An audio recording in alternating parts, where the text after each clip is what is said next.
Hey everyone, welcome back to my channel. Today we are going to be talking about polygel. I received a polygel kit probably 2 years ago. I believe it was from Amazon. I never used it. I knew that I had it in my beauty drawers, but I just never had the urge to break it out. After multiple requests and just hearing so many great things from friends and family about how much they love their polygel manicures, I decided to give it a try. This particular kit came with a bunch of the forms. The forms are meant to extend the nail. Now, I don't really like any kind of fake tip or extension. I can feel it. I just like to stick with my natural nails at all times. So today I'm going to be showing you how I played around with polygel as an overlay. So these right here are my natural nails with the polygel overlay. They are so strong. I filmed a quick little tutorial using it for the very first time, so be patient with me. I don't think these nails came out perfect, but for my first try, I was pretty impressed. So without further ado, let's jump into it.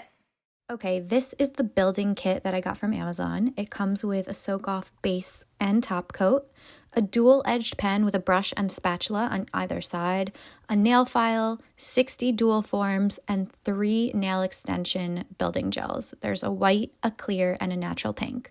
Today I'm going to work with the natural pink, and I apologize in advance. I filmed this video in a time lapse, so when I slowed it down it looks a little choppy, but you'll be able to understand what I'm doing. So we're going to start by applying a coat of the base to a prepared nail and then cure it under an LED or UV lamp. This lamp is actually a mini portable one. You plug it into your computer. It's USB powered. I love it. You could take it anywhere. I'll link it below. When it comes out, grab the spatula end of your pen and take about a pea-sized amount and apply it directly to the nail. Using the other end of the brush, we're going to dip it in alcohol and start smoothing out this building gel. You have to make sure you keep the brush wet so that you can properly mold and shape the product. It also helps to prevent the gel from getting stuck to the bristles. You really don't want to rush this step. It does take some getting used to and it can be kind of messy, but really take your time and make sure you use enough alcohol and gel for that matter. You can always go back and add a little more. Be sure to clean as you go. Working with the alcohol can dilute the gel and it gets a little sloppy, but I promise that's normal.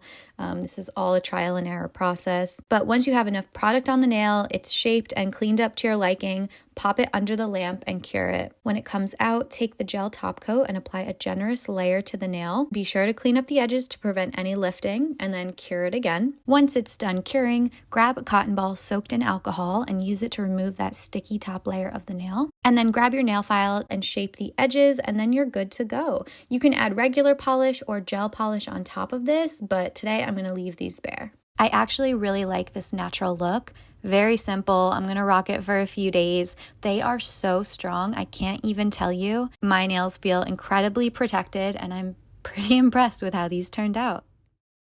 What do you think? Do you think you can manage a DIY polygel manicure or it looks a little too involved? I'm gonna be honest, it was a lot more challenging than I thought it would be. I think with a little bit of practice, it's something that I could definitely nail down. Again, my nails aren't perfect. They're a little thicker than I normally like them to be, but not too much, not to the point where I'm annoyed by them or I don't like how they look. However, there is no color on them. So if I did have a polish on top, they may look a little bulkier and bulbous, but overall, I'm really happy. The protection is insane. They are so strong. They feel like hard acrylics. For a first experience, I am very happy and pretty proud of myself. I feel like there are other kinds of builder and structure gels out there that might come in bottle form. I think Gelish actually makes one and a lot of you asked me to try and review those as well. So I'm gonna look into that because I do feel like using a regular nail brush might be easier than actually forming, building, and shaping that thicker gel. So if you have any suggestions for specific builder gels or structure gels that you use and love, please leave them in the comments below. But that's it for this video. I hope that you enjoyed it. If you did, please give it a thumbs up. Go ahead and subscribe to my channel if you haven't already done so. It would mean so much to me. I really appreciate you watching and I'll see you in my next one. Bye.